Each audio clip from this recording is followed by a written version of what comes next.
अस्तगफिरुल्लाह सुब्हानक ला इल्मा लना इल्ला मा अल्लमतना इन्नका अंतल अलीमुल हकीम रब्बि इश्रह ली सदरी व यस्सिर ली अमरी वाहलुल उक़दतम मिन लिसानी यफ़क़हू क़ौली। अस्सलामु अलैकुम व रहमतुल्लाहि व बरकातुहू।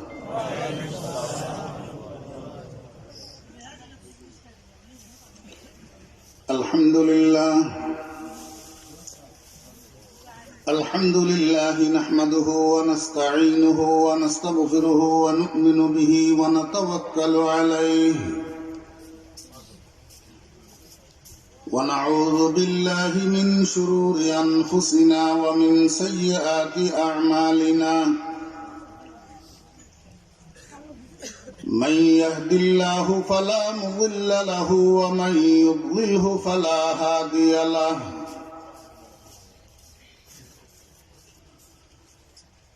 ونشهد أن لا إله إلا الله لا خالق إلا الله ولا مالك إلا الله لا محيي إلا الله ولا مميت إلا الله ولا رازق إلا الله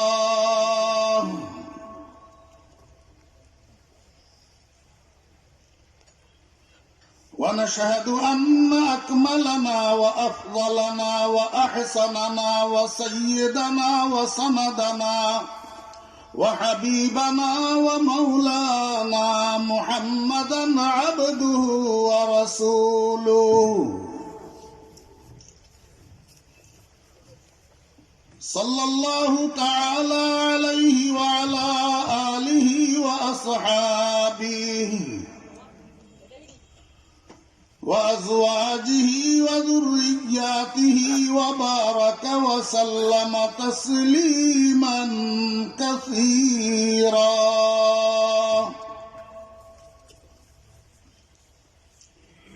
أما بعد فأعوذ بالله من الشيطان الرجيم.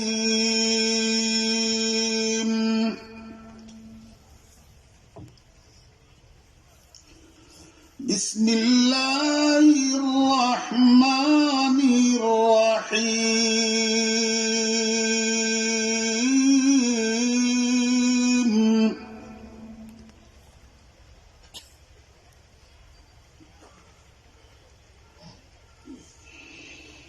ولكم فيها ما تشتهي أنفسكم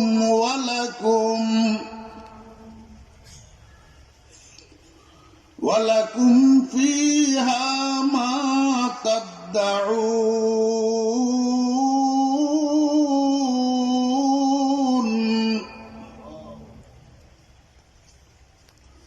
نزلا من غفور رحيم.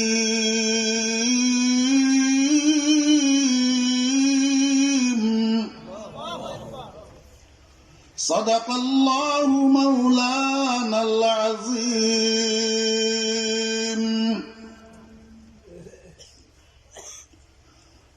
قال رسول الله صلى الله عليه وسلم سترون ربكم كما ترون هذا القمر في ليلة كماله. وصدق رسوله النبي الأمي الكريم. ونحن على ذلك لمن الشاهدين والشاكرين.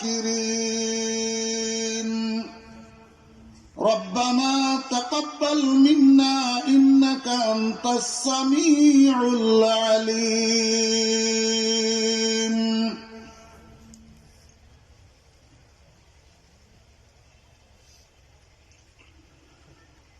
चीन अरब हमारा, हिंदुस्तान हमारा, मुस्लिम है हम वतन है सारा जहां हमारा।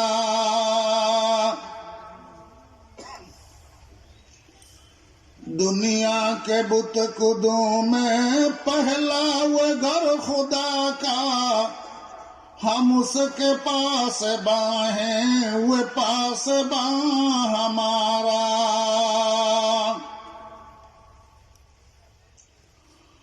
बातिल से दबने वाले आसमानी हम, 100 बार कर चुका है तू इम्तिहान हमारा।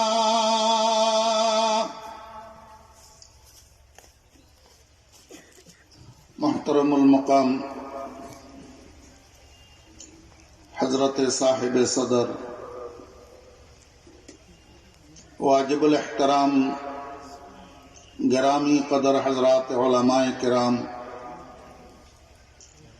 समावेत सर्वस्तरेर दिनदार परहेजगार मुसलमान भाईरा,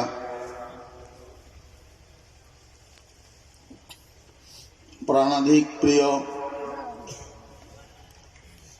तालिबे इल्म भाईरा, যুবক তরুণ ভাইয়েরা, পর্দার আড়ালের সম্মানিতা পর্দানশী মা ও বোনেরা,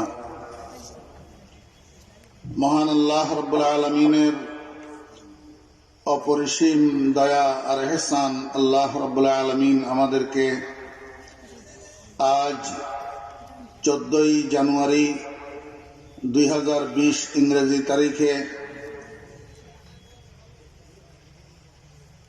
সিলেট জেলার বরং গোটা বাংলাদেশের স্বনামধন্য সুপ্রসিদ্ধ ঐতিহ্যবাহী দ্বীনি শিক্ষা প্রতিষ্ঠান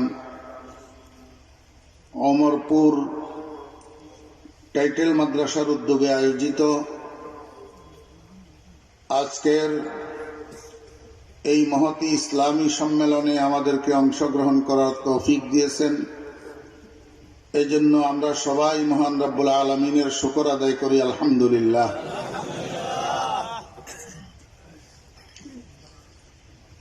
এমনি অবস্থায় তো মনে হইতেছে আপনাদের আগ্রহ আছে, আস্তে আস্তে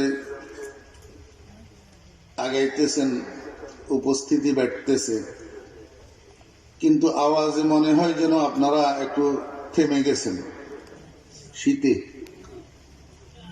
জি, শীতে কাহিল হয়ে গেছেন? আলহামদুলিল্লাহ তো সবাই বললেন না। ওই যে দাঁড়াই রয়েছেন আমার ভাইয়েরা, সেখানে তো কুয়াশা, এখানে তো ভিতরে কুয়াশা নেই। যখন কষ্ট করে ঘুম ছেড়ে আসেন তো কিছুক্ষণ বসেন, ভালো না লাগলে চলে যাইয়েন। তো গেলে কিন্তু ঠকবেন, আজকে মজার আলোচনা হবে ইনশাআল্লাহ, ইনশাআল্লাহ। শুরু থেকে দাঁড়াই থাকাটা দৃষ্টিকটু এবং অসুন্দর মনে হয়, যেন আমি আসলে শ্রোতা না, আমি লবণ টেস্ট করার জন্য এসেছি। লবণ টেস্ট বুঝুন তো? মহিলারা তো তরকারি রান্না করে,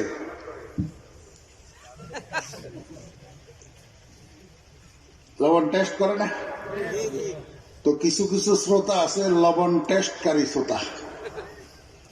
কেমন লাগে? একটু ভালো লাগেনি সুরতুর? হ্যাঁ, তাহলে কয়েক মিনিট থাকবে, না হলে চলে যাবে। এটা প্রমাণ করে দাঁড়াই থাকা। যারা মনোযোগী এবং আগ্রহী ওনারা বসবে, বসে শুনবে। আল্লাহ পাক সবাইকে তৌফিক দান করেন। গোটা পৃথিবীর মধ্যে যত মানুষ আছে সমস্ত মানুষগুলা 2 ভাগে বিভক্ত। কয় ভাগ বলিয়েন?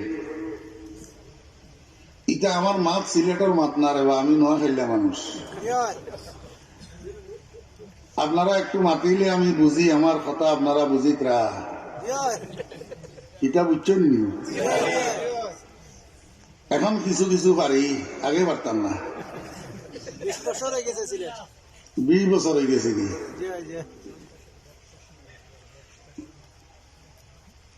গোটা পৃথিবীর মানুষ কয় ভাগে বিভক্ত? 1 ভাগ মানুষ হইল স্রষ্টার প্রতি আস্থাশীল, যারা বিশ্বাস করে এই ভূমণ্ডল নবমণ্ডলের মধ্যে যাহা কিছু ঘটতেছে এই সবের পিছনে একজন কারিগর আছে, ওনার নাম আল্লাহ। এই কথাটা যারা বিশ্বাস করে তাদের নাম আস্তিক। আর একদল মানুষ আছে,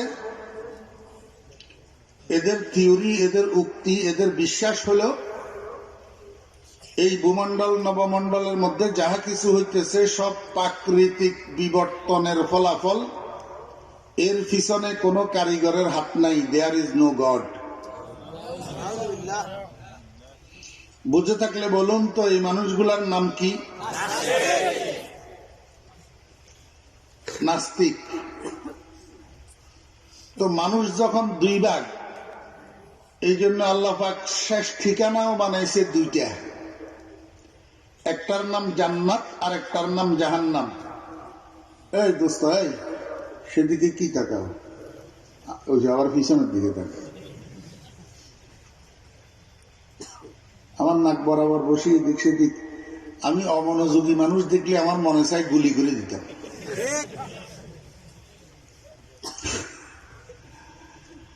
আমার বুখারীর ঘন্টার মধ্যে কোন ছেলে উঙ্গাইতে পারে না। আমি দাঁড় করাই দিয়ে বুখারী শরীফ হাতে লইয়া 45 মিনিটের ঘন্টা দাঁড়াই দেখতে হয়। কি রে বেটা, এটা ঘুমানোর জায়গা নাকি? হ্যাঁ, অমনোযোগী মানুষের দুনিয়াও বরবাদ, আখিরাতও বরবাদ।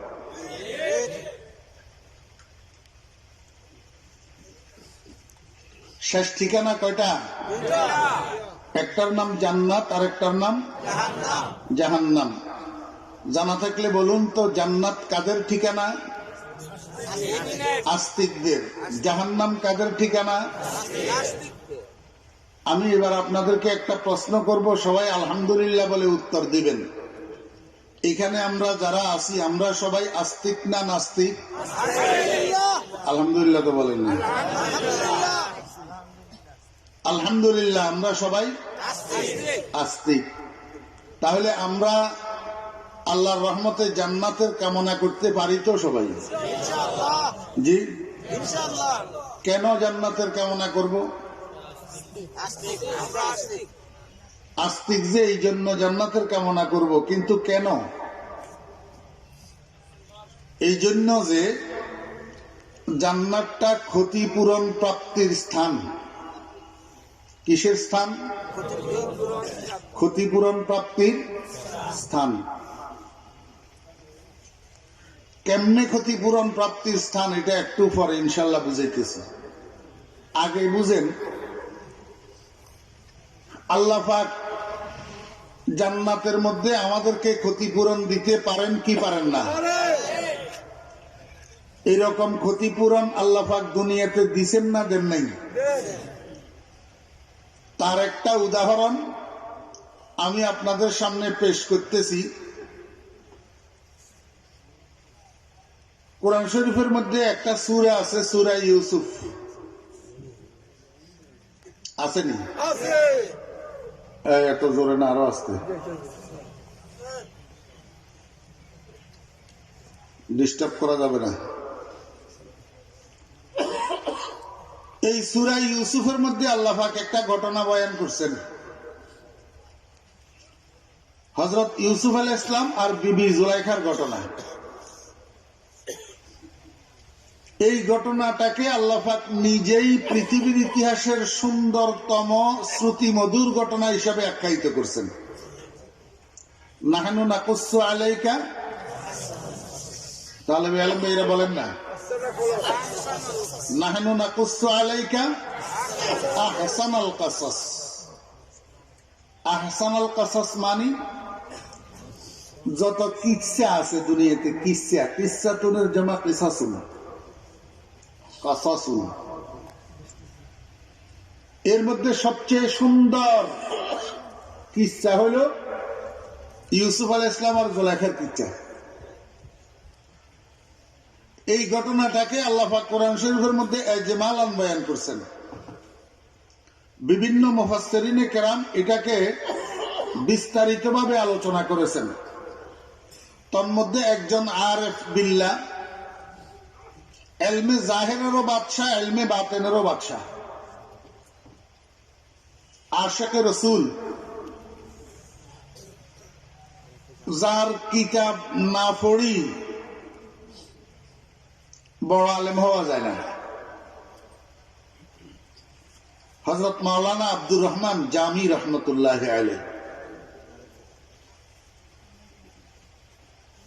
উনি উনার মাতৃভাষা ফার্সি ভাষার কতগুলো ছন্দের মাধ্যমে এই ঘটনাটাকে বিস্তারিতভাবে আলোচনা করেছেন। আমি আমার কথাটাকে উদ্গ্রহ করতেছি যে যার কিতাব না পড়ি বড় আলেম হওয়া যায় না, এই কথা না, বরং বড় আলেম হইতে পারে উনার কিতাব পড়ি। আমাদের মাদ্রাসা সিলেবাসের মধ্যে নহু শাস্ত্রের একটা কিতাব আছে, শরহে জামি, দরসে নিজামির নহর সর্বোচ্চ কিতাব। এখন অবশ্য অনেক মাদ্রাসায় পড়ায়ও না, তো যারা পড়ে নাই ওনাদের তো মনে কষ্ট যাবে আমার এই কথার কারণে, এই জন্য উদ্গ্রহ করলাম। শরহে জামি কিতাবের দিকে তাকাইলে বোঝা যায় আব্দুর রহমান জামি রহমতুল্লাহ আলাইহি কত বড় আলেম ছিলেন।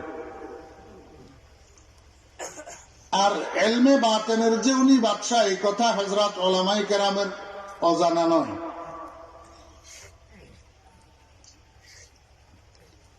তো হযরত জামি রহমতুল্লাহ আলাইহি উনার মাতৃভাষা ফার্সি ভাষার কতগুলো ছন্দের মাধ্যমে এই ঘটনাটাকে বিস্তারিতভাবে আলোচনা করেছেন।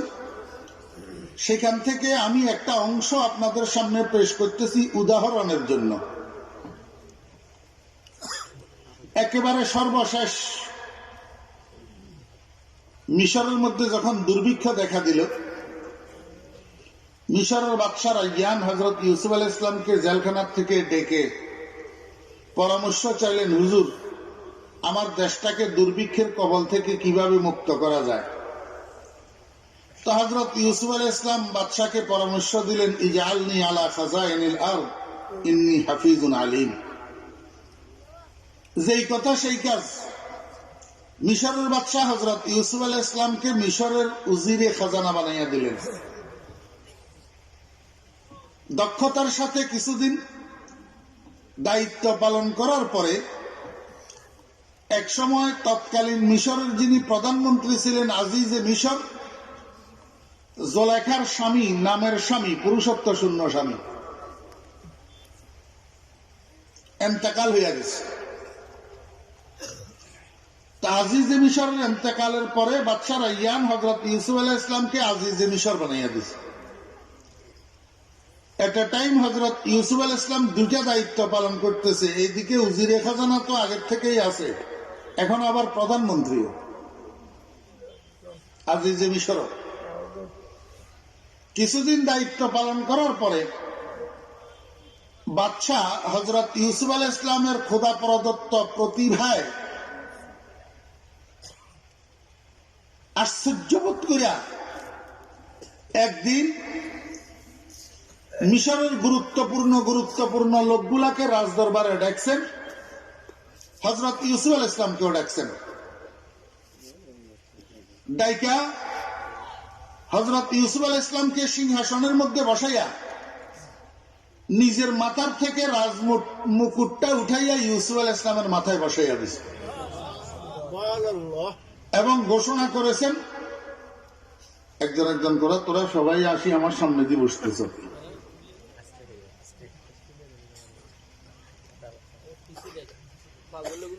এবং ঘোষণা দিলেন, আমি মিশরের বাদশা রায়্যান সজ্ঞানে স্বেচ্ছায় ঘোষণা দিচ্ছি যে এখন থেকে আমি আর মিশরের বাদশা নই, এখন থেকে মিশরের বাদশা ইউসুফ ইবনে ইয়াকুব। বুঝে থাকলে বলুন তো, ইউসুফ আলাইহিস সালাম মিশরের কি হইয়া গেলেন? বাদশা হইয়া গেলেন। বয়স কত? মাত্র 25। মাত্র 25। ওদিকে জোলাইখার কি খবর? আপনারা ইতিপূর্বে শুনছেন জোলাইখার নাম মাত্র হইলেও স্বামী যেটা মাথার উপর ছিল সেটা মারা গেছে না? এখন স্বামীর ছায়া আর মাথার উপর। দেশের থেকে আসার সময় জোলেখার আব্বা সেবার জন্য একজন মহিলাকে জোলেখার সখী বানাইয়া পাঠাইছিলেন, ওই সখীটাও মারা গেছে। হযরত ইউসুফ আলাইহিস সালামের জন্য কানতে কানতে জোলেখার চোখের পানি শেষ হইয়া জোলেখা অন্ধা হইয়া গেছে। বয়স 40-এর উপরে হইয়া গেছে। মাথার চুল সাদা হইয়া গেছে, কোমর বাঁকা হইয়া জোলেখা কুঁজ হইয়া গেছে। রূপ যৌবন কিছুই আর অবশিষ্ট নাই। ওদিকে ইউসুফ আলাইহিস সালামের নাম যদি কেউ জোলেখার সামনে উচ্চারণ করে তো জোলেখা খুশি হইয়া হীরা জওহর মণিমুক্তা হাতের কাছে যা পায় দিয়া দেয়। যখন মিশরের লোকজন এটা দেখছে তো জোলেখার ঘরের দরজায় যাইয়া ভোট কেন্দ্রের লাইনের মতো লাইনে দাঁড়াইয়া ইউসুফ ইউসুফ ইউসুফ ইউসুফ করে, আর জোলেখা লাইনে লাইনে দিতে থাকে। দিতে দিতে জেহার কসকিসায় ইউসুফ শনিদে, জেহার কসকিসায় ইউসুফ শনিদে, বপায়স গঞ্জ সিমোজর কশিদে। শেষ পর্যন্ত জোলেখার স্বামীর রেখে যাওয়া ধনের ভান্ডারটা খালি হইয়া এক বেলার খোরাক জোলেখার কাছে আর জমা ছিল না। জোলেখা দিন ভিখারিনী হয়ে গেছে। এক কথায় সর্বস্ব হারা জোলেখা। এখন নাই বলতে আর কিছু নেই। এখন জোলেখা মিশরের গলিয়ে গলিয়ে হাঁটে পাগলিনীর বেশে, আর ছোট ছোট বাচ্চারা পিছনের দিক থেকে জোলেখা পাগলি কইয়া কইয়া ঢিল মারে। আমার বেয়েরা দোস্ত আহবাব, জোলেখা এক সময়ের শ্রেষ্ঠ রূপসী ছিল। মুফাসসিরিনে কেরাম রাহিমাহুমুল্লাহ লিখেন, ইউসুফ আলাইহিস সালামের আমলে ইউসুফ আলাইহিস সালামের চেয়ে সুন্দর কোন পুরুষ ছিল না, এবং জোলেখার চেয়ে সুন্দরী কোন মহিলা ছিল না। রূপের রানী। মিশরের second in position Zulekha, first পজিশনে ছিল রানী। রানীর পরের পজিশন ছিল জোলেখার, কারণ জোলেখা আজিজে মিশরের স্ত্রী। আজিজে মিশরের পজিশন ছিল সেকেন্ড পজিশন, রাজার পরের পজিশন। তাহলে ক্ষমতার দিক থেকেও শ্রেষ্ঠ, রূপের দিক থেকেও শ্রেষ্ঠ। ধনের ভান্ডার তো জোলেখার কাছে ছিল, যেহেতু জোলেখা আজিজে মিশরের স্ত্রী। সবকিছু মিলাইয়া জোলেখা অহংকারিণী এক মহিলা ছিল। মানুষকে মানুষ বলে মনে করত না, জমিনের উপর ধপার ধপার করে চলত।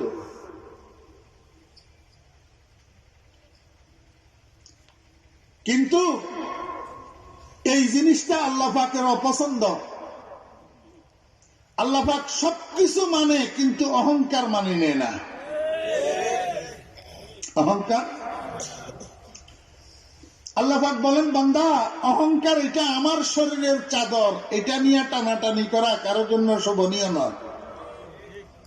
ফলে অন্য যত অপরাধ আছে, এই অপরাধগুলার শাস্তি আমি চাইলে নগদ দিই, চাইলে বাকি রাখি, চাইলে মাফ করে দিই। কিন্তু অহংকারীকে আমি জায়গায় অপদস্থ করে শাস্তি দিই, কোন অবস্থায় অহংকারীকে আমি ছাড় দিই না।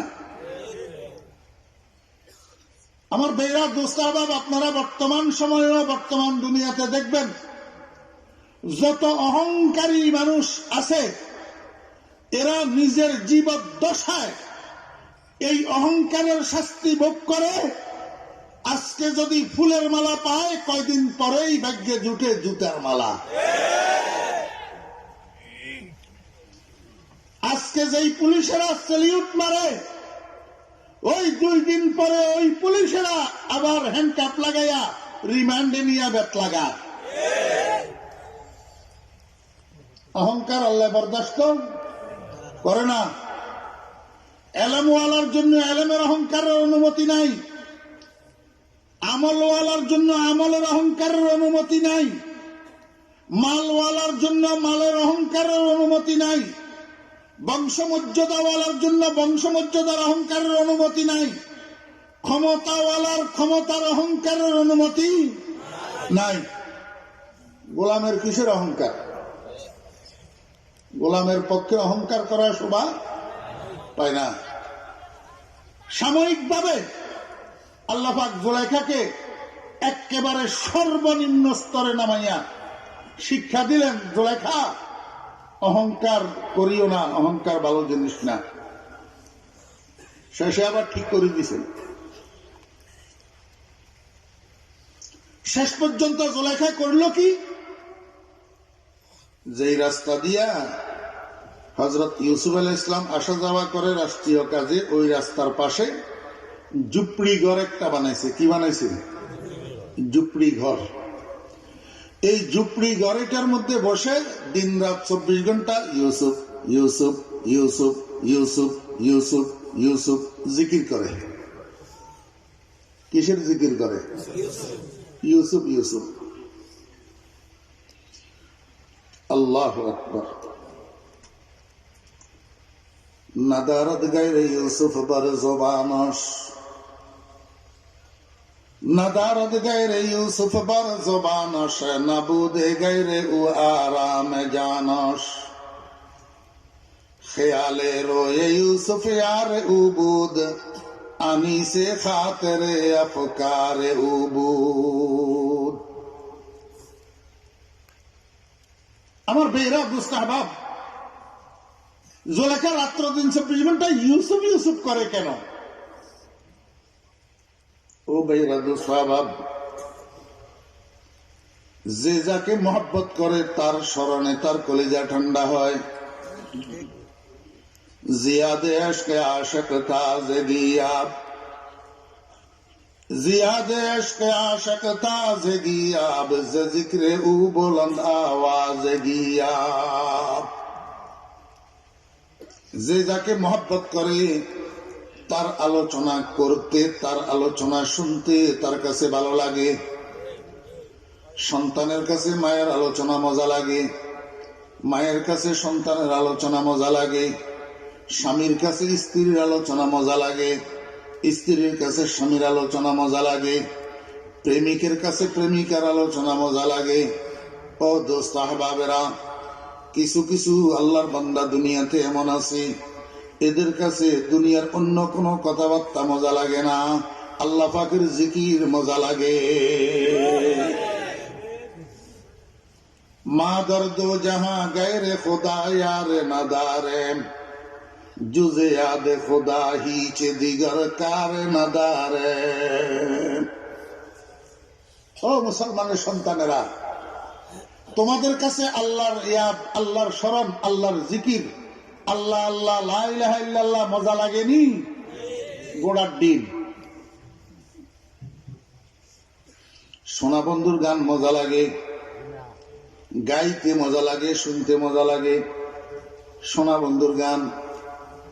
মুসলমানের সন্তানেরা, অ্যান্ড্রয়েড মোবাইল ফোনের তো এখন আর অভাব নাই, টাচ মোবাইলের এখন আর অভাব নাই। আত্মীয় স্বজন লন্ডন আমেরিকা থাকলে তো আর কথা নাই। বাচ্চা বাচ্চার হাতে অ্যান্ড্রয়েড মোবাইল, এক এক মোবাইলের শুধু সেট মেমোরি থাকে 8 GB, 16 GB, 32 GB set memory. এই মুসলমানের বাচ্চারা মোবাইল এগুলা পাইয়া ইন্টারনেটের দোকানে যাইয়া, ভিডিওর দোকানে যাইয়া এক এক মেমোরির মধ্যে 50টা বাংলা ছায়াছবির গান, 50টা হিন্দি ছায়াছবির গান, 10টা পূর্ণ দৈর্ঘ্য ছায়াছবি লোড করিয়া মুসলমানের সন্তানদের এখন আর কোনো কাজ নাই। অনেক ছেলে পেলে তো লেখাপড়া পর্যন্ত বরবাদ করে দেয়, পরীক্ষায় পাশ করে না এই মোবাইলের কারণে। রাত্র দিন 24 ঘন্টা মুসলমানের সন্তানদের কাজ হলো এখন শুধু গান গাওয়া আর শোনা। কারণটা কি? মুসলমানের ঘর থেকে জন্ম নিয়েছে নামমাত্র, মুসলমান মায়ের দুধ পান করছে নামমাত্র, প্রকৃতপক্ষে আল্লাহর মহব্বত তার অন্তরের মধ্যে নাই। যদি আল্লাহর মহব্বত অন্তরের মধ্যে থাকতো তার কাছে ইন্টারন্যাশনাল কারি সাহেবদের কোরআন তেলাওয়াতের আওয়াজ মজা লাগতো, আন্তর্জাতিক খ্যাতি সম্পন্ন মুফাসসিরিনে কেরামদের ওয়াজের আওয়াজ মজা লাগতো, আল্লাহর জিকির করতে মজা লাগতো, বাংলা হিন্দি ছায়াছবির গান মজা লাগতো না। এখনো সময় আছে মুসলমানের বাচ্চারা, এখনো সময় আছে মুসলমানের সন্তানেরা, যদি ধ্বংস থেকে বাঁচতে চাও গান বাজনার সরঞ্জামের উপরে লাথি মারো, মিউজিকের উপরে লাথি মারো, এই অশ্লীল গানগুলার উপরে লাথি মারো। গান বাজনা যদি না ছাড়ো ধ্বংস নিবেজ্য। মুসলমানের সন্তানদের এখন নামাজ ভালো লাগে না, রোজা ভালো লাগে না, দরুদ শরীফ ভালো লাগে না, কোরআন তেলাওয়াত ভালো লাগে না, আল্লাহ ওয়ালাদের সোহবত ভালো লাগে না, ওলামায়ে কেরাম ভালো লাগে না। এর একমাত্র কারণ গান শুনতে শুনতে কলবের মধ্যে নেফাক উৎপাদন হয়, কলব শক্ত হয়ে যায়। এই নেফাকওয়ালা কলবের কাছে আল্লাহ পাকের ইবাদত গুলা ভালো লাগে না, মজা লাগে না। এই জন্য মুসলমানের ঘরে জন্ম নিয়া হরেশচন্দ্রের পোলার মতো বেনামাজি থাকতে ভালো লাগে।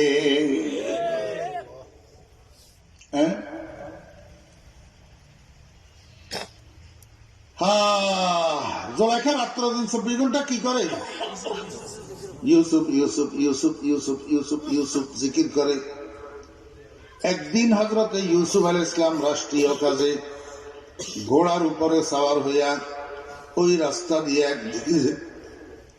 একদিকে যাইতেছিলেন। ওই রাস্তা দিয়ে একদিকে যাইতেছে। ওই জোলাইখার ঝুপড়ি বরাবর যখন গেছে, হযরত ইউসুফ আলাইহিস সালামের কানে আসি ঢুকছে জোলাইখার আওয়াজ, ইউসুফ ইউসুফ ইউসুফ। হযরত ইউসুফ আলাইহিস সালাম সঙ্গে সঙ্গে ঘোড়ার লাগাম টানি ধরছে, ঘোড়ার থেকে নামছে, ঝুপড়ির দরজায় গেছে, যাইয়া ভিতরের দিকে তাকাইয়া দেখে বুড়ি মহিলা একটা নিচের দিকে চাইয়া চাইয়া ইউসুফ ইউসুফ ইউসুফ ইউসুফ করতেছে। নিচের দিকে না চাই কি করবে? অন্ধা তো, চোখে তো দেখে না। হযরতে ইউসুফ আলাইহিস সালাম অনেকক্ষণ পর্যন্ত ঝুপড়ির দরজায় দাঁড়াইয়া তাকাইয়া ছিল জোলাইখার দিকে, চিনতে পারে কিনা। শেষ পর্যন্ত না, হযরত ইউসুফ আলাইহিস সালাম বুড়িকে চিনতে পারে না। তো আবার ঘোড়াটাকে ঘুরাইয়া রাজ দরবারে চলে গেছেন। কোথায় চলে গেছেন?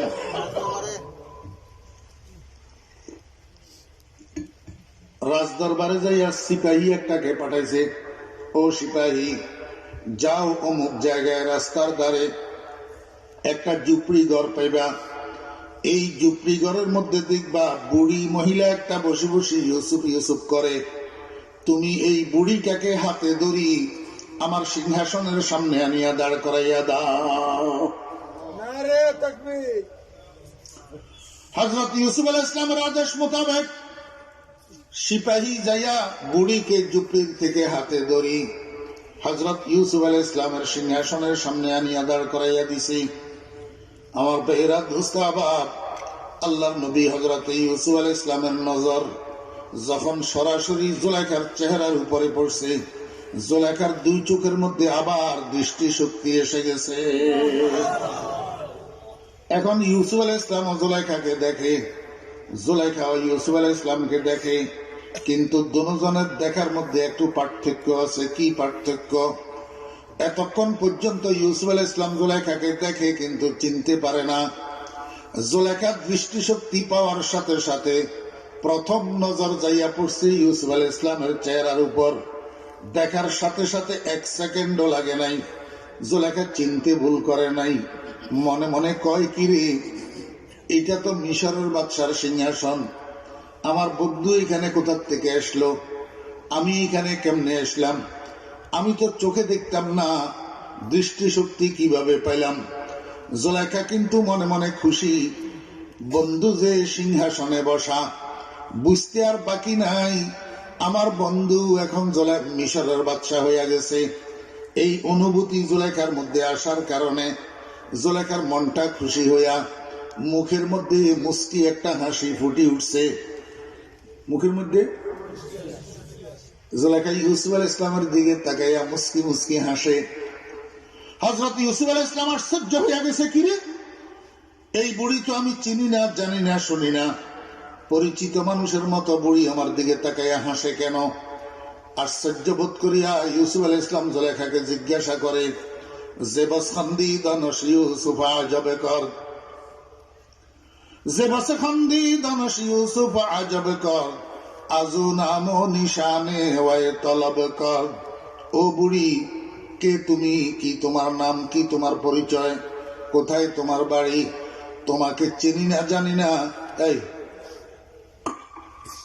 ডিস্টার্ব, হটো, মনোযোগ আছে? তোমাকে চিনি না, জানি না। তুমি আমার দিকে তাকাইয়া পরিচিত মানুষের মতো হাসলা কেন? নাম ঠিকানা পরিচয়টা একটু দাও। জেবাসন্দি দানশিউ সোফা আজবে কর, আজু নাম নিশানে ওয়ায়ে তলব কর। আমার ভাইরা, দোস্তাবাব, জুলেখা হযরত ইউসুফ আলাইহিস সালামকে সোজা সোজা এই কথাটা বললে হইতো আমি জুলেখা। ইউসুফ আলাইহিস সালাম বুঝতে পারত, কিন্তু জুলেখা এই সোজা উত্তরটা না দিয়া অনেক দূর দিয়া ঘুরাইয়া খোঁটা দিয়া ইউসুফ আলাইহিস সালামকে পরিচয় দিতেছে। কি বলে?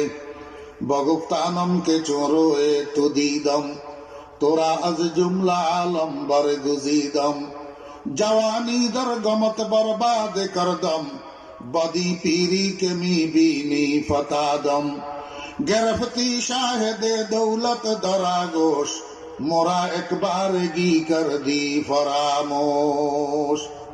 ও বন্ধু, আমি তোমার দিকে তাকাইয়া হাসলাম কেন? তোমার কাছে আশ্চর্য লাগতেছে? তার চেয়ে বেশি আশ্চর্য লাগতেছে আমার কাছে। আমি তো ওই মহিলা, বাপের বাড়িতে থাকাকালীন 3 রাত্রি তোমাকে স্বপ্ন দেখে, স্বপ্নের মধ্যে তোমার থেকে পরিচয় পেয়ে, তোমাকে পাওয়ার জন্য ঘরবাড়ি ছেড়ে, মা বাপ ছেড়ে, আত্মীয় স্বজন ছেড়ে মিশরে ছিলাম। মিশরে আসি তোমাকে না পাইয়া, তোমার জায়গায় স্থলাভিষিক্ত আজিজি মিশরকে পাইয়া উসিলা স্বরূপ তার কাছে বিয়ে বসলাম। বাসর ঘরে যাইয়া দেখি আমার স্বামী নামরদ। তোমাকে পাওয়ার জন্য সারাটা জীবন এই নামরদ স্বামীর ঘর করলাম। আমার রূপ যৌবন 2 পয়সার কাজেও লাগে নাই। তোমাকে মিশরের বাজার থেকে এত চড়া মূল্য দিয়া খরিদ করলাম। মিশরের মহিলা সমাজের কাছে কুটুক্তির পাত্রী হইলাম। তোমার জন্য কাঁদিয়া কাঁদিয়া চক্ষু হারাইলাম, মাথার চুল সাদা করলাম, কোমর বাঁকা করলাম, রূপ যৌবন সব হারাইলাম। আজকে যেই বার্দিককে তুমি আমাকে দেখিয়া চিনতে পারো না, তোমার জন্যই তো এই বার্দিককে উপনীত হইলাম। আমার তো আরো বেশি আশ্চর্য লাগে বন্ধু, সামান্য মিশরের বাদশাহী কোলে পাইয়া আমার মতো দয়ালু মহিলাটাকে কেমনে ভুলিয়া গেলা। গরফতি শাহেদ দৌলত দরাগোশ, মোরা একবার কি কর দি ফরামোশ।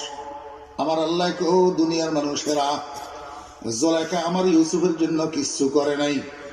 জুলেখার মহব্বতিটা ওয়ান সাইডেড ছিল, একতরফা ভালোবাসা ছিল, যেখানে আমার ইউসুফের কোনো ভূমিকা ছিল না। তারপরেও যদি জুলেখা আমার ইউসুফকে খোঁটা দিয়ে এরকম বলতে পারে, মিশরের বাদশাহী কোলে পাইয়া আমার মতো দয়ালু মহিলাটাকে কেমনে ভুলে গেলা? ও বান্দা, তোদেরকে আমি একটু জিজ্ঞেস করতে পারি না? ইয়া আইয়ুহাল ইনসান মা গাররাকা বিরাব্বিকাল কারীম আল্লাযী খালাকাকা ফাসাওয়াকা ফাআদালাকা ফি আইয়ি সূরাতিন মা শাআ রাক্কাবাক। ও বান্দা, তোর চোখেগুলাকে দিল, তোর কানেগুলা কে দিল, তোর বাক শক্তি কে দিয়েছে, তোর ব্রেন কে দিয়েছে, তোর হাতগুলা কে বানাইছে, তোর পাও গুলা কে বানাইছে, তোর এই 5টা আঙ্গুলের যে সাইজ, এই সাইজটা কে দিল? আল্লাহ পাক রব্বুল আলামিন কয়, বান্দা, আমি যে তোরে 5টা আঙ্গুলের 5টা সাইজ দিলাম, কোন 2 আঙ্গুলের সাইজ মিল নাই, সমান নাই। এক একটা আঙ্গুলের এক একটা সাইজ। কেমনে আমি বানাইছি তুই দেখ। এই 5টা আঙ্গুল নিয়া খানার প্লেটের মধ্যে যখন তুই হাত রাখবি, লোকমা লওয়ার জন্য দেখ 5টা আঙ্গুলের সাইজ সমান। 5টা আঙ্গুলের সাইজ আগে থেকে যদি আমি 5টা আঙ্গুলের সাইজ সমান বানাইতাম, ভাতের প্লেটে যখন তুই লোকমা লওয়ার জন্য যখন হাত রাখতি, তখন একটা লম্বা একটা খাটো হইয়া থাকতো। বান্দা তুই ভাতের লোকমা বানাইতে পারতি না, একদিক দিয়ে জোর জোর করে ভাত গুলা নিচে পড়ে যেত। আমি এমন ভাবে বানাইছি প্রয়োজনের সময় তোর সমস্ত আঙ্গুলের সাইজ যেন সমান হইয়া যায়। सूरते नक्शे इलाही खुद तुई, सूरते नक्शे इलाही खुद तुई, आरिफे अशिया का माही खुद तुई। আল্লাহ পাক রব্বুল আলামিন কে বান্দা, আসমান তোর জন্য বানাইলাম, জমিন তোর জন্য বানাইলাম, চন্দ্র সূর্য তোর জন্য বানাইলাম, বাতাস তোর জন্য বানাইলাম, পানি তোর জন্য বানাইলাম, ওই গাভীর স্তনের দুধ তোর জন্য আমি বানাইছি। আল্লাহু আকবার। ঠনঠনে নারিকেল গাছ, ঠনঠনে 20 হাত লম্বা নারিকেল গাছ। একটা নারিকেল গাছের গোড়ায় কোনো খাল নাই, নদী নাই, বিল নাই, কোনো টিউবওয়েলের লেয়ারের কানেকশন নাই, কোনো ঝর্ণা নাই। শুকনা মাটির উপরে শুকনা নারিকেল গাছ, ঠনঠনে শক্ত। এই 20 হাত লম্বা নারিকেল গাছের উপরে এত সুমিষ্ট ডাবের পানি তোর জন্য কে তৈয়ার করে? ও বান্দা, এই মধু যে তুই পান করিস, মধু, এই মধুইটাকে আমি সংগ্রহ করাই, সঞ্চয় করাই, জমা করাই বিষাক্ত কতগুলা পোকার মুখকে বাহন বানাইয়া। যেই পোকা কোনো মানুষকে একটা কামড় দিলে 2-4 ঘন্টার জন্য তার আরাম হারাম হইয়া যায়, অথচ আজকে পর্যন্ত দেখ ওই মৌমাছির মুখের একটু বিষ মধুর মধ্যে গেছে কিনা, এই পর্যন্ত কেউ বলছে কিনা মধু খাইয়া ওই পোকার বিষে ব্যথা হইতেছে। আল্লাহ পাক রব্বুল আলামিন বলে, বান্দা, মাথার তালু থেকে পায়ের তালু পর্যন্ত আমার এহসান আর দয়া, তোর মায়ের পেট থেকে কবর পর্যন্ত আমার এহসান আর দয়া। ও বান্দা, সামান্য জায়গা জমি কোলে পাইয়া, সামান্য বিবি বাচ্চা স্ত্রী পুত্র কন্যা কোলে পাইয়া, সামান্য গাড়ি বাড়ি কোলে পাইয়া, সামান্য ক্ষমতার চেয়ার কোলে পাইয়া আমার মতো দয়ালু রবটাকে কেমনে ভুলিয়া গেলি? ও তুই নানার বাড়িতে যাইতে পারস, খালার বাড়িতে যাইতে পারস, শ্বশুর বাড়িতে যাইতে পারস, তোর ব্যবসা প্রতিষ্ঠানে যাইতে পারস, তোর রাজনীতির অফিসে যাইতে পারস। ও আমার বান্দা, শুধু মসজিদের দরজায় কেন তোর কদম পড়ে না? কোন সে বস্তু ধোকা দিয়া তোকে আমার থেকে বুলাইয়া রাখলো? মা গাররাকা বিরাব্বিকাল কারীম।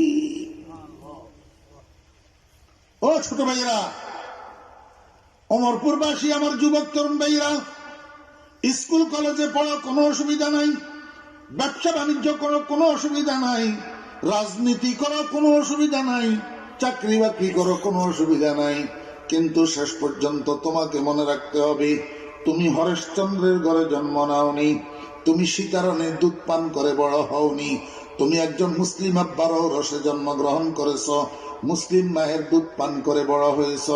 অতএব যেথায় যাও না কেন দৈনিক 5 বার মসজিদের দরজায় তোমার কদম পড়তে হবে, না হলে হরেশচন্দ্রের পোলার মধ্যে আর তোমার মধ্যে কোনো ব্যবধান রইল না। হরেশচন্দ্রের পোলার কপাল যেরকম সেজদা করে না, ওই তোর কপালও এরকম সেজদা করে না। হরেশচন্দ্রের পোলার নাক যেরকম সেজদা করে না, তোর নাকও এরকম সেজদা করে না। অতএব হরেশচন্দ্রের পোলা যেরকম হিন্দু, তোর কপালটাও হিন্দু।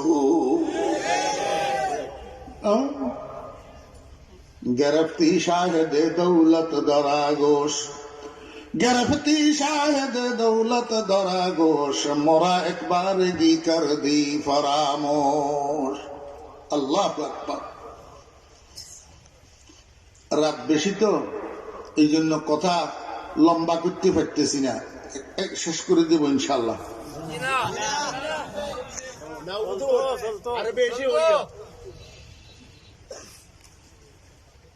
হযরত ইউসুফ আলাইহিস সালাম কয়, বস করো জুলাইখা, আর বলা লাগবে না, আমি বুঝছি তুমি জুলাইখা, কিন্তু তুমি যে দাবি করতেছ আমার জন্য সর্বস্ব হারা হইলা, সেটা কেমনে? তুমি আমাকে একতরফা ভালোবাসছো, সেখানে আমার তো কোনো ভূমিকা ছিল না। তুমি যাই কিছু করছো নিজের প্রেমকে সফল করার জন্য করছো, আমার জন্য কি করছো? তারপরেও যখন তুমি দাবি করতেছ আমার জন্য সবকিছু হারাইছ, ঠিক আছে, আমি তোমাকে আজকে তোমার হারানো বস্তুর কি ক্ষতিপূরণ দিতে পারি? আজকে কি হাজত আছে তোমার আমার সামনে পেশ করো। বগুপ্তা হাজতে তু চিস্তে রোজ, জমানে হাজতে তু কিস্তে রোজ। জুলেখা বিশ্বাস করে না। জুলেখা কো, বন্ধু, জীবনভর তোমার কাছে অনেক মনোবাঞ্ছনা পেশ করছি, তুমি আমার একটা মনোবাঞ্ছনাও পূরণ করো নাই, যার কারণে আমার কলিজাটা ক্ষত বিক্ষত হইয়া রয়েছে। আজকে আবার নতুন করে কোন চল চাতুরি শুরু করছো আমার সাথে? কেন আমি তোমার সামনে হাজত পেশ করব? তুমি যদি আবার আমাকে বিমুখ করো, আমার কাটা ঘায়ের উপরে নতুন ভাবে লবণ ছিটা হবে। দরকার নাই, আমি আমার পুরাতন ব্যথা নিয়ে থাকি, এটাই আমার জন্য ভালো। তোমার কাছে আমি কোনো হাজত পেশ করব না। হযরত ইউসুফ আলাইহিস সালাম কয়, জুলেখা, তুমি আমাকে চিনতে ভুল করেছ। আমি সাধারণ মানুষ নই। আমার আব্বা ইয়াকুব তিনিও নবী, আমার দাদা ইসহাক তিনিও নবী, আমার পরদাদা ইব্রাহিম তিনিও নবী। আমি ইব্রাহিমের নবুয়তের বাগানের শুদ্ধ পরিস্ফুটিত এক পবিত্র ফুল। গোলে আমরা যে হক দরওয়ায় না হুফতা, গোলে আমরা যে হক দরওয়ায় না হুফতা, যে গুলজারে খলিলুল্লাহ সে গুফতা। ও জুলেখা, আমি আমার গোটা নবুয়তের বংশের কসম করে তোমাকে আশ্বস্ত করতেছি, আজকে তুমি আমার কাছে যা চাইবা আমি যত তাড়াতাড়ি সম্ভব তোমার চাহিদা পূরণ করে দেব, তোমার ক্ষতিপূরণ দেওয়ার চেষ্টা করব। কসম গুপ্তা বার কানে নবুয়ত বাম আমার আর কানে ফতুয়ত, বহর হাজত কি আমরোজা তু দানম রাওয়া সাজম বজবে গর তাওয়ান। জুলেখা মনে মনে কয়, বন্ধু তো কসম করছি, কসম যখন করছি আজকে মনে হয় কিছু পাওয়া যাবে, কিন্তু আমি বন্ধুর কাছে চাইব কি? বন্ধু এখন মিশরের বাদশা, বয়স 25, ভরা যৌবন। আমি তো 40-এর ঊর্ধ্বের বুড়ি, না আছে রূপ না আছে যৌবন, কিচ্ছু তো আমার কাছে নাই। তো এই অবস্থায়, আনফিট অবস্থায় আমি বন্ধুকে একান্ত ভাবে পাওয়ার কামনা কিভাবে করি? জুলেখা মনে মনে কয়, আচ্ছা একটা কাজ করি, আগেরটা চাইয়া দেখি, আগেরটা যদি পাওয়া যায় তাহলে পরেরটাও পাওয়া যাবে। জুলেখা বুদ্ধি করে কয়, বগুফতাওয়াল জামালাস্ত জাওয়ানি, বগুফতাওয়াল জামালাস্ত জাওয়ানি, বাগুনা কে তু দিদি ওয়াদানি। জুলেখা কো, বন্ধু, যদি তুমি আমাকে ক্ষতিপূরণ দিতেই চাও, মিশরের বাজার থেকে যেদিন তোমাকে আমি আমার স্বামী সহ খরিদ করছিলাম, সেই দিন আমার এই দেহে যেই যৌবন আর রূপ দেখেছিলা, আমার সেই যৌবনটা আর আমার রূপটা আমাকে ফিরাইয়া দাও। বগুফতাওয়াল জামালাস্ত জাওয়ানি, বাগুনা কে তু দিদি ওয়াদানি। জুলেখার মুখ থেকে এই কথা যখন বাইর হইছে, আমার বেহরা দোস্ত আবাব, মিশরের রাজ দরবারে কাহেন কতগুলা ছিল, গণক, জ্যোতিষী, বেয়াদ্দব, এগুলা হযরত ইউসুফ আলাইহিস সালামের দুশমন ছিল। ইউসুফ আলাইহিস সালামের মুনকার ছিল, ইউসুফ আলাইহিস সালামের নবুয়তের মুনকার ছিল, দ্বীন ইব্রাহিমের মুনকার ছিল, লা ইলাহা ইল্লাল্লাহ ইব্রাহিম খলিলুল্লাহ মুনকার ছিল। আমার ভাইরা, যখন জুলেখার মুখ থেকে এই কথা বাইর হইছে, কাহেন এগুলা হযরত ইউসুফ আলাইহিস সালামকে কয়, ও ইউসুফ, তুমি না বলে নবী? ইউসুফ আলাইহিস সালাম কয়, আবার শিওর, আমি নবী, যে কোনো সন্দেহ আছে নাকি? কাহেনেরা কয়, ও ইউসুফ, যদি তুমি সত্যি নবী হইয়া থাকো তাহলে জুলেখার চাহিদা পূরণ করে দাও, জুলেখার হারানো রূপ আর যৌবন ফেরত দাও। যদি ফেরত দিতে না পারো, তোমার নবুয়তের দাবি মিথ্যা সাব্যস্ত হবে। চ্যালেঞ্জ করি বসছে। ওই কাহিনীর গোষ্ঠী মনে করছিল চলে যাওয়া রূপ, চলে যাওয়া যৌবন জোয়ারের পানির মতো বন্যার পানির মতো। একবার বঙ্গোপসাগরে চলে গেলে যেমনি ভাবে ফেরত আনা যায় না, এরকম চলে যাওয়ার রূপ আর যৌবনকেও ফেরত আনা যায় না। জুলেখারা এইটা ইউসুফের আব্বাইও পারবে না। কি মনে করছিল? জ্যোতিষীরা এই জন্য চ্যালেঞ্জ করে বসছে, ইউসুফ যদি তোমার নবুয়তের দাবি সত্য প্রমাণ করতে হয়, এই কাজ তোমাকে করতে হবে। আল্লাহর নবী হযরত ইউসুফ আলাইহিস সালাম সঙ্গে সঙ্গে জুলেখাকে ডাক দিছে, জুলেখা এদিকে আসো।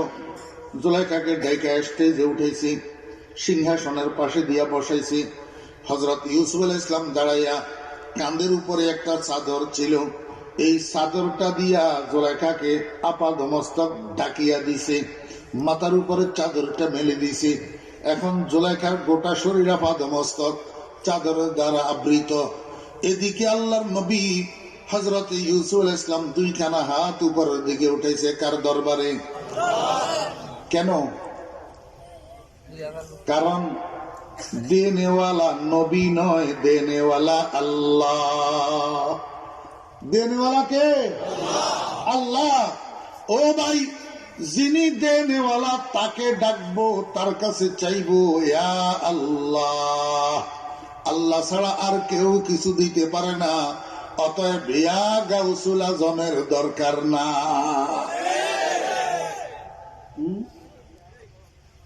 মনের জ্বালা কারে বুঝাইতাম?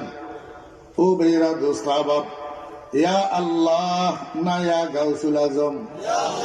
ইয়া আল্লাহ। আল্লাহ কয়, বান্দা আমাকে ডাকো, আমি তোমার চাহিদা পূরণ করে দেব। উদউনি আস্তাজিব লাকুম। এখন আমার বন্ধুরা ইয়া আল্লাহ এই কথাও কয়, আবার সেই সাথে একটা যোগ করে ইয়া গাউসুল আজম। দেনেওয়ালা কে? আল্লাহ। আল্লাহর নবী হযরত ইউসুফ আলাইহিস সালাম হাত দুইখানা উপরের দিকে উঠেছে, ঠোঁট দুইটা বিট বিট বিট বিট নড়ে, চোখের পানি জরজর করিয়া ঠোঁটের উপর দিয়া প্রবাহিত হয়। বজম্বায়ন্দ লবে ইউসুফ দোয়ারা, বজম্বায়ন্দ লবে ইউসুফ দোয়ারা, রাওয়া সাজদুলব আবে বকারা। আরফ জামি রহমতুল্লাহ আলাইহি কো, দুনিয়ার মানুষ, হযরত ইউসুফ আলাইহিস সালামের চোখের পানি এইটা আসলে আল্লাহর রহমতের বৃষ্টির মতো। দীর্ঘদিন পরে জমিনে বৃষ্টি হইলে মরে যাওয়া ঘাস পাতা তরুলতা যেরকম আবার তরুতাজা হয়, আবার সজীবতা পায়। একদিকে হযরত ইউসুফ আলাইহিস সালামের চোখের পানি ঝরতেছে, আর চাদরের নিচে জুলেখার অবয়বের মধ্যে পরিবর্তন শুরু হইয়া গেছে।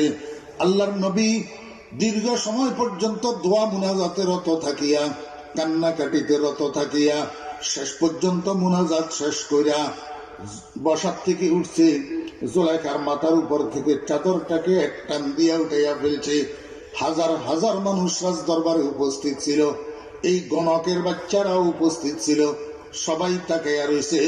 জুলেখার আগের জুলেখা নাই, জুলেখা 18 বছরের কুমারী হইয়া রয়েছে। জওয়ানি মুর্দা শরা জিন্দগি দাদ, জওয়ানি মুর্দা শরা জিন্দগি দাদ, রোখশরা খলাতে ফরখন্দগি দাদ। আল্লাহু আকবার। আমার বেরা দোস্ত আহবাব, এই পর্যন্ত আপনাদেরকে বলা আমার উদ্দেশ্য ছিল।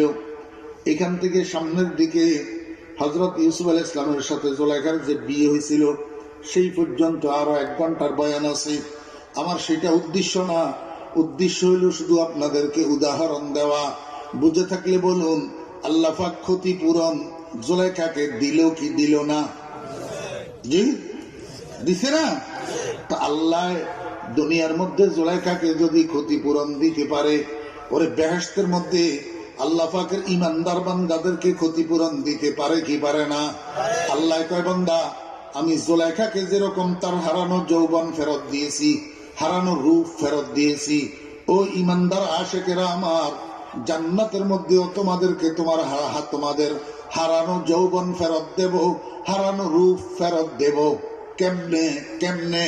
ও বেরা দোস্ত আহবাব, যৌবনটা তো বেহেশতে প্রবেশ করার সময় ফেরত পাওয়া যাবে। আল্লাহ পাক রব্বুল আলামিন বেহেশতের শাহী গেটের মধ্যে এমন অটো মেশিন বসিয়ে রাখবে। মনে রাখবেন, দুনিয়ার মধ্যে মানুষ যেই বয়সে মারা যাবে, কিয়ামতের ময়দানে সেই বয়সে উঠবে। তুহশারুনা কামা তামুতুন। ও ভাইরা, যদি আমল নামাটা হাতে পাওয়া যায়, যদি নেকির পাল্লা ভারী হয়, তো ফুলসেরাত যে পাড়ি দিবে, এই বয়সে পাড়ি দিবে, জান্নাতের দরজা পর্যন্ত যাবে।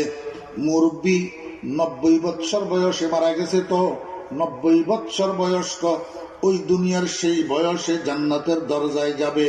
কিন্তু জান্নাতের দরজা অতিক্রম করি ভিতরে ঢুকার সময় আল্লাহ পাকের কুদরতে অটো সিস্টেমে 90 আর থাকবে না, 33 বৎসরের যুবক হয়ে যাবে। আমার মা বোনেরা 18 বৎসরের কুমারী হয়ে যাবে। রাসূল আকরাম সাল্লাল্লাহু আলাইহি ওয়াসাল্লাম কয়, দুনিয়ার মানুষেরা, দুনিয়ার যৌবন আর জান্নাতের যৌবনের মধ্যে পার্থক্য কি? দুনিয়ার যৌবন তো কচু পাতার পানি। ये चमन सहरा भी होगा, ये खबर बुलबुल को दो। ये चमन सहरा भी होगा, ये खबर बुलबुल को दो, ताकि अपनी जिंदगी को सोच कर कुर्बान करे, ताकि अपनी जिंदगी को सोच कर कुर्बान करे। फूल बनने की खुशी से मुस्कुराती है कली, दर हकीकत ये तगय्युर मौत का पैगाम है। এই জন্য আল্লাহর আশিকেরা দুনিয়ার মানুষদেরকে ডেকে ডেকে কয়, বুলবুলে বাগে কহন, दुनिया का मत दीवाना बन, उक़बा का कुछ कर ले जतन, एक दिन छोड़ जाना है ये वतन, उक़बा का कुछ कर ले जतन, एक दिन छोड़ जाना है ये वतन। ও ছোট ভাইরা, তোমার দুনিয়ার যৌবন কচু পাতার পানির মতো। কচু পাতার উপরে টলমল করে যে পানি, এটারও স্থায়িত্বের কিছু বিশ্বাস যদি থাকে, তোমার যৌবনের এতটুকু বিশ্বাসও নাই।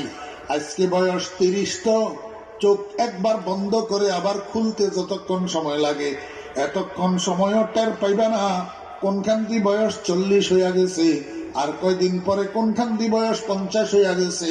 যৌবন তখন তোমার আর থাকবে না। রাস্তা রাস্তায় কাঁদবা যৌবনের জন্য, হকারদের কাছে যাইবা যৌবন কেনার জন্য, কিন্তু কোথাও এই যৌবন আর ফেরত পাওয়া যাবে না। বাকাইতু আলা শাবাবিন কাদ তাওয়াল্লা, বাকাইতু আলা শাবাবিন কাদ তাওয়াল্লা, ফায়া লাইতা শাবাব লানা ইয়াউদু, ওয়ালাউ আন্না শাবাবা ইউবাউ বায়ান লা আতাইতুল বায়আ মা ইউরিদু। দুনিয়ার যৌবন অল্প কয়েকদিনের যৌবন। আল্লাহর হাবিব জনাব রাসূলুল্লাহ সাল্লাল্লাহু আলাইহি ওয়াসাল্লাম বলেন, আমার উম্মতেরা, বেহেশতে তোমরা যারা পুরুষ তারাও যৌবন ফিরাইয়া পাইবা, তোমরা যারা মহিলা তোমরাও যৌবন ফিরাইয়া পাইবা। বেহেশতের যৌবন কিরকম? অনন্ত অসীম কাল, যেই হায়াতের শুরু আছে শেষ নাই। এই অনন্ত অসীম কালের হায়াতটা 33 বছর 33 বছরই থাকবে, কোন দিন 34 হবে না। 18 বছর 18 বছরই থাকবে, কোন দিন 19 বছর হবে না। আমার আল্লাহ কয়, দুনিয়ার মানুষেরা, মনোযোগ আছেন? ক্ষতিপূরণ দেওয়া শুরু। আমার আল্লাহ কয়, দুনিয়ার মানুষেরা, দুনিয়ার মধ্যে কতগুলা জিনিস আছে স্বভাবগতভাবে মানুষ সেদিকে আকৃষ্ট, মানুষের জন্য আকর্ষণীয়, মানুষের জন্য পছন্দনীয়, মানুষের জন্য লোভনীয়। আল্লাহ কয়, বান্দা, তোমাদেরকে আমি ক্ষুধার্ত পাখির মতো বানাইছি, ফ্যাটের মধ্যে ক্ষুধাও দিছি, আবার সামনে রাস্তার উপরে গম ছিটাইয়া দিছি, আবার নিষেধাজ্ঞাও আরোপ করছি। ও পাখি, যদিও তোর ফ্যাটে ক্ষুধা আছে, কিন্তু গম এগুলা খাবি না। এগুলা খাইলে তোর মনে হয় যেন তোর ক্ষুধা নিবারণ হবে, কিন্তু সাথে সাথে তোর মৃত্যুও হবে। কারণ গম এগুলার মধ্যে বিষ মাখা আছে, যেই বিষ তোর চোখে ধরা পড়বে না, তোর নাকে ধরা পড়বে না। এই গম খাবি তো তুই মারা যাবি। আল্লাহ কয়, বান্দা, ও দুনিয়ার মানুষেরা, তোমাদেরকে আমি ক্ষুধার্ত পাখির মতো বানাইছি, তোমাদের মধ্যে ক্ষুধা দিছি। ক্ষুধা কি? একটার নাম নফস আর একটার নাম শয়তান। এই নফস আর শয়তান তোমাদের মধ্যে দিয়া সুন্দর সুন্দর নারীর চেহারাকে তোমাদের সামনে উন্মুক্ত করে দিয়েছি। গান বাজনার আসর বসাই দিছি, মদের আসর বসাইছি, জুয়ার আসর বসাইছি, যেগুলার দিকে স্বভাবগতভাবে তুমি আকৃষ্ট। সুদের ভান্ডার বসাইয়া দিছি, যেগুলার দিকে স্বভাবগতভাবে তুমি আকৃষ্ট। কিন্তু বান্দা, আমি আবার নিষেধাজ্ঞা আরোপ করছি, খবরদার, খবরদার। ক্ষুধা আছে, নফস চাইবে, শয়তানে চাইবে, কিন্তু বেগানা নারীর চেহারার দিকে তাকাইতে পারিবা না। গান বাজনা সুদ শুনতে পারিবা না, গাইতে পারিবা না, সুদ খেতে পারিবা না, ঘুষ খেতে পারিবা না, মাদকাসক্ত হইয়া নেশাগ্রস্ত হইতে পারবা না। আল্লাহ কয়, বান্দা, তোমাকে আমি নিষেধ করছি, নিষেধ করি দিছি। যে এই নিষেধটা দুনিয়ার সব মানুষে মানে না। কিছু মানুষ, আমার ইমানদার, আমার পাগলেরা মানে, আর কিছু মানুষে মানে না, তারা ভোগ করে। আল্লাহ পাক রব্বুল আলামিন কয়, যারা আমার নিষেধাজ্ঞা মানিয়া দুনিয়ার এই আকর্ষণীয় বস্তুগুলার থেকে পিছে হটে থাকে, দ্বারে কাছে যায় না, এই জিনিসগুলা ধরে না, এই জিনিসগুলা খায় না, এই জিনিসগুলা লয় না, এই জিনিসগুলা বলে না, এই জিনিসগুলা দেখে না, তোমরা মনে করতেছ আমার ইমানদার বান্দারা ঠকি যেতেছে। আসলে আমার ইমানদার বান্দারা ঠকবে না। আমি তাদেরকে সুদে আসলে জান্নাতের মধ্যে ক্ষতিপূরণ দিয়ে দেব। অদস্ত আল্লাহ পাক রব্বুল আলামিন এই চোখগুলা কে বসাইছে? কান কে বসাইছে? কান দুইটার দূরত্ব আর চোখ দুইটার দূরত্ব সমান নেই। বলে সমান? বলে ভালো করে শুনে। কান দুইটার দূরত্ব আর চোখ দুইটার দূরত্ব সমান নেই। নাকের ছিদ্র দুইটার দূরত্ব আর চোখের দুইটার দূরত্ব সমান নেই।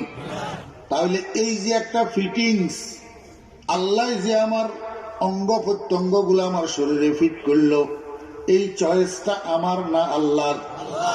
আল্লাহ কয়, বান্দা, বাকি যতগুলা জিনিস তোকে ফিট করে দিছি সেগুলাকে তুই পছন্দ করলি, কিন্তু একটা জিনিস কেন পছন্দ করস না? এই তোর মুখের মধ্যে পৌরসের নিশান। এইটা 12, 13, 14, 15 বছর বয়স থেকে তোর মুখের মধ্যে আমি গজাইতে শুরু করি। মহিলাদের মুখের মধ্যে তো গজায় না, তোর মুখের মধ্যে গজায়। তুই আমার সমস্ত ফিটিং গুলার উপরে সন্তুষ্ট। এই জিনিসটা তোর কাছে কেন ভালো লাগে না? এটারে কেন 2 দিন পর পর, 3 দিন পর পর, 1 সপ্তাহ পর পর শাসি শাসি শাসি শাসি তোর ফেজ এটারে লেডিস কন্ডিশন বানাইতে চস? আমি বুঝি তোর চাহিদা এটা, তোর খাহেস এটা, তোর মনোবাঞ্ছনা এটা। এই পশম এগুলা তোর কাছে ভালো লাগে না, লেডিসের মতো চেহারা তোর কাছে ভালো লাগে। ঠিক আছে বান্দা, আমার হুকুম মান।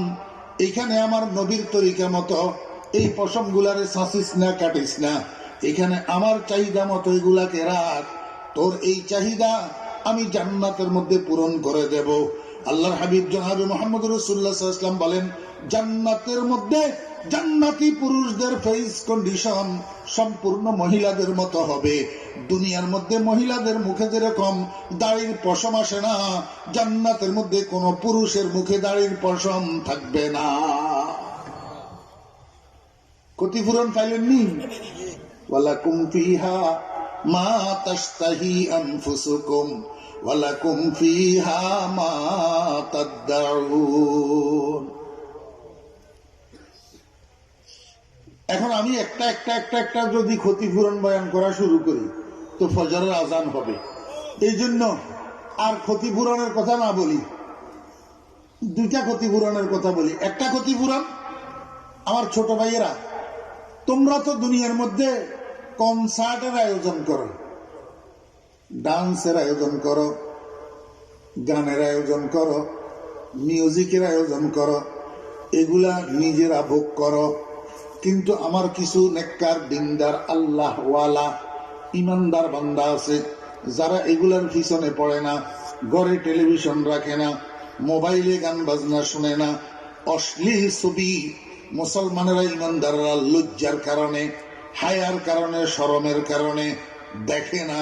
অশ্লীল ছবি, আল্লাহু আকবার, আল হায়াউ শুবাতুম মিনাল ঈমান।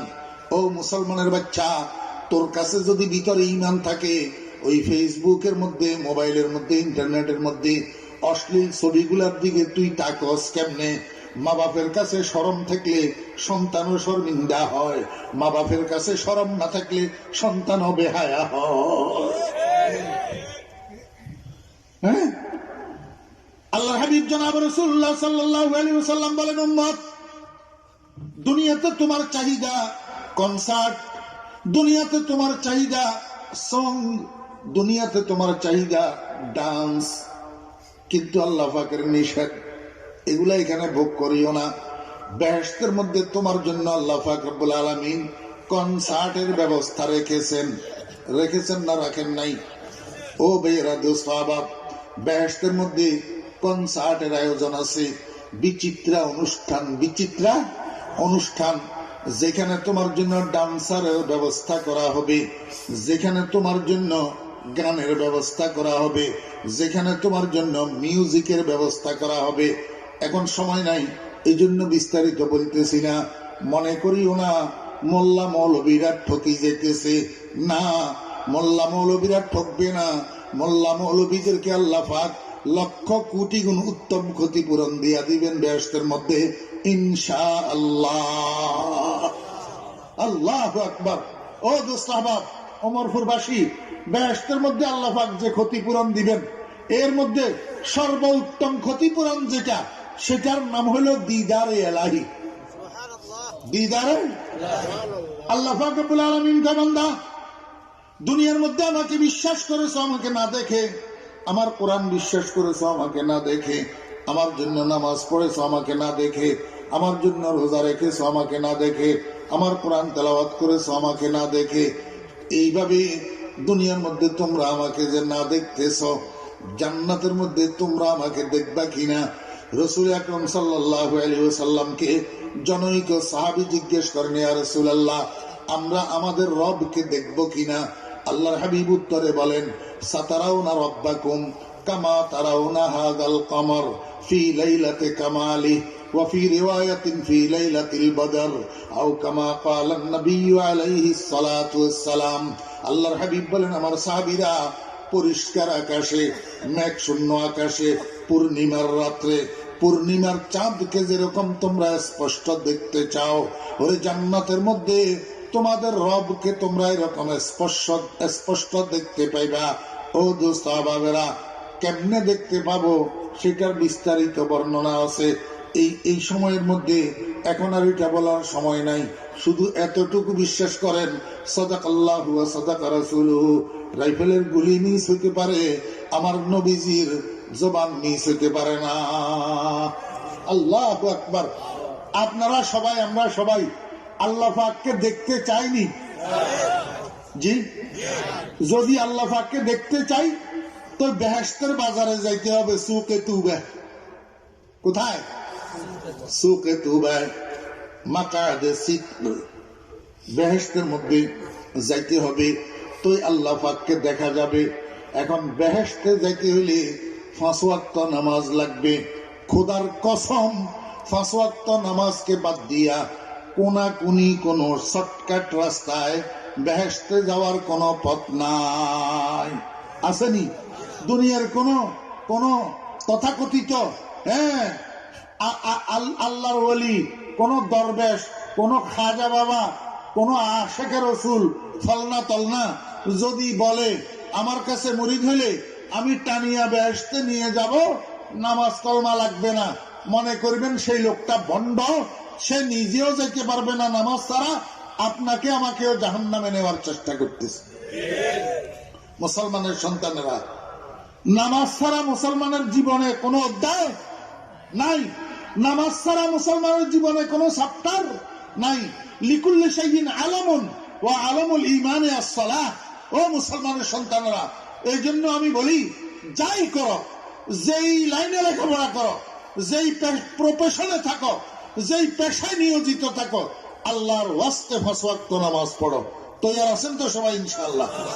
ওয়া আখিরু দাওয়ানা আনিল হামদুলিল্লাহি রাব্বিল আলামিন ওয়া সাল্লাল্লাহু তাআলা আলা খাইরি খালকিহি মুহাম্মাদিন ওয়া আলিহি ওয়া সাহবিহি আজমাইন। আসসালামু আলাইকুম ওয়া রাহমাতুল্লাহি ওয়া বারাকাতুহু।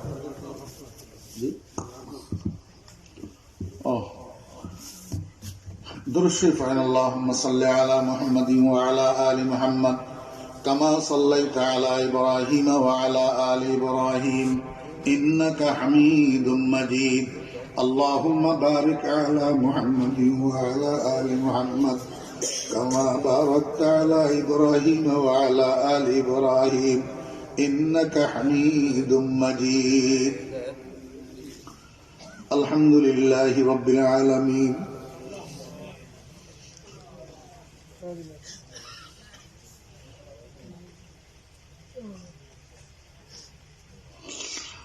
الحمد لله رب العالمين والصلاة والسلام على أشرف الأنبياء والمرسلين وعلى آله وأصحابه أجمعين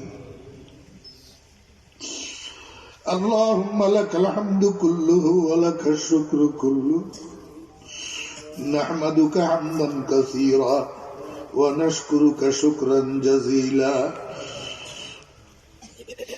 ربنا ظلمنا أنفسنا وإن لم تغفر لنا وترحمنا لنكونن من الخاسرين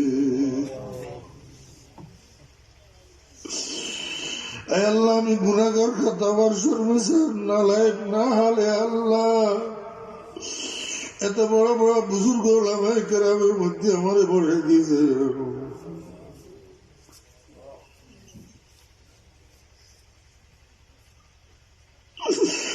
शनीदम के दर रोजे उम्मीद बीम बदरा बने का बबख्शद करीम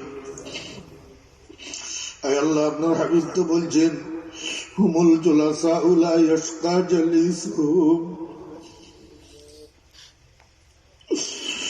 আল্লাহ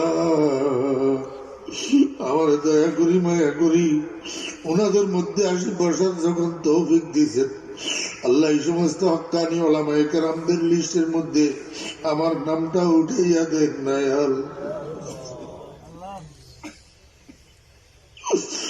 আল্লাহ দুনিয়ার মানুষে আলেম কয় কিয়ামতের ময়দানে ওলামাদের লিস্টের মধ্যে যদি নাম না থাকে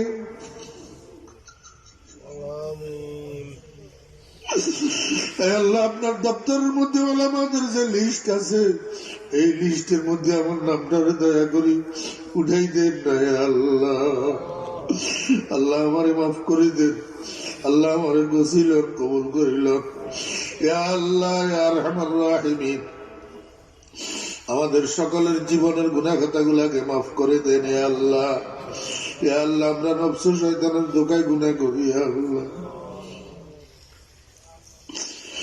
जीरे होता है नहीं नफ्से शरीर दस्तगीरी कर मेरे आए दस्तगीर या अल्लाह মা বাপে সন্তানের যখন হাঁটা শিখায় সন্তানের দাঁড় করাইয়া কাঁধের উপরে হাত রাখে পড়ে যেতে লাগলে দড়ি ফেলে আল্লাহ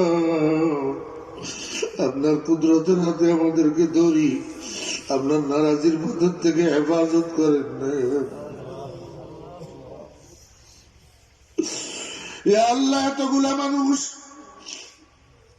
এই গভীর রজনীতে আল্লাহ আরামের ঘুমের সময় গভীর ঘুমের সময় এই কুয়াশার মধ্যে ঠান্ডার মধ্যে এই মানুষগুলো এখানে কেন বসে আছেন আল্লাহ আল্লাহ আপনার রহমতের ভিখারি হইয়া বসে আছেন আল্লাহ আল্লাহ খালি দুইখানা হাত আপনার শাহী দরবারে উঠে রাখছি আল্লাহ আল্লাহ আমাদের হাতগুলা খালি ফেরত দিয়েন না আল্লাহ সবগুলা হাত আপনার রহমতের দ্বারা ভর্তি করুন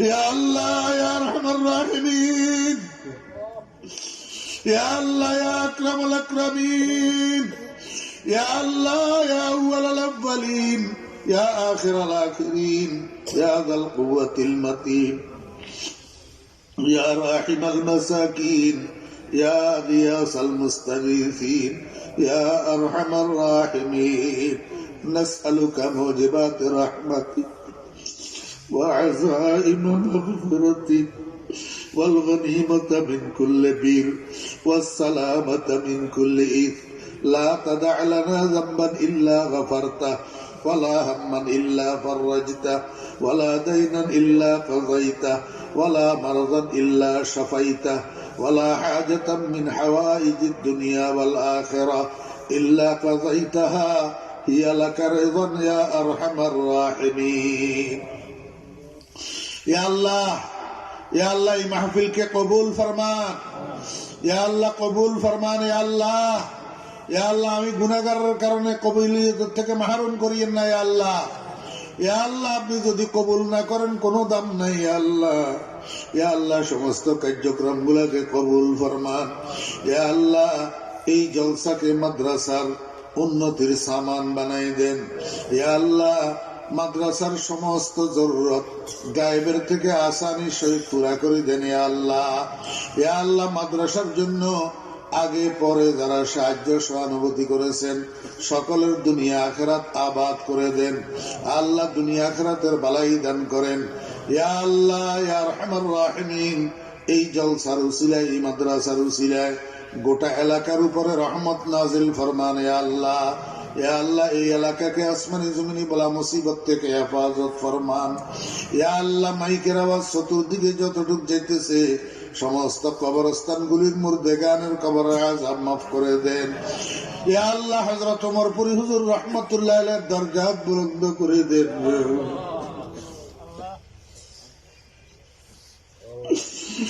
আয় আল্লাহ ওমর পুরি হুজুরের রূহানি ফিউজাতের দ্বারা আমরা এই মাহফিলে উপস্থিত সবাইকে মালামাল করে দেন ইয়া আল্লাহ ইয়া আল্লাহ ইয়া আরহামার রাহিমিন অনেক ভাইয়েরা দোয়া চেয়েছেন কার কি হাজত আছে আপনার জানা আছে সকলের মুবাহ হাজাত পূরণ করে দেন মাকাসিদে হাসানা পূরণ করে দেন যারা অসুস্থ আছে শিফা দান করেন যারা রিজিকের অভাবে অনটনে আছে রিজিক ফরাগত করে দেন যারা ইয়া আল্লাহ মিথ্যা মামলা মোকদ্দমায় জড়িত আছে নির্দোষ খালাস করে দেন ইয়া আল্লাহ যারা ঋণগ্রস্ত আছে ঋণের থেকে মুক্ত করে দেন ইয়া আল্লাহ ইয়া আরহামার রাহিমিন ইয়া আল্লাহ মাদ্রাসার সমস্ত ছাত্রছাত্রী কেরাম সমস্ত তালিবে ইলমদেরকে কবুল ফরমান ইয়া আল্লাহ হযরত মুহতামিম সাহেব হুজুর নাজিম সাহেব হুজুর ইয়া আল্লাহ মুফতি সাহেব হুজুর ওনাদের হায়াতের মধ্যে বরকত দান করেন ইয়া আল্লাহ সমস্ত মুহিব্বিনদেরকে কবুল ফরমান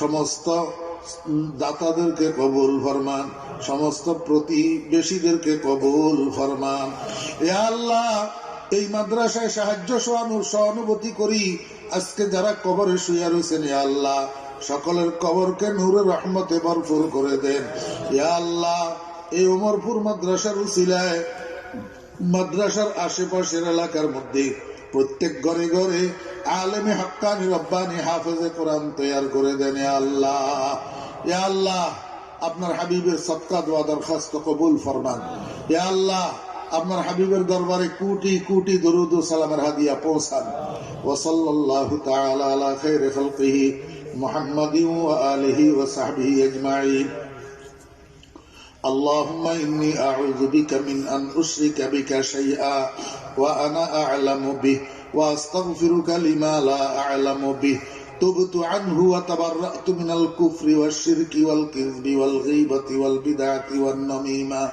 والفواحش والبهتان والمعاصي كلها وأسلمت وآمنت وأقول لا إله إلا الله محمد رسول الله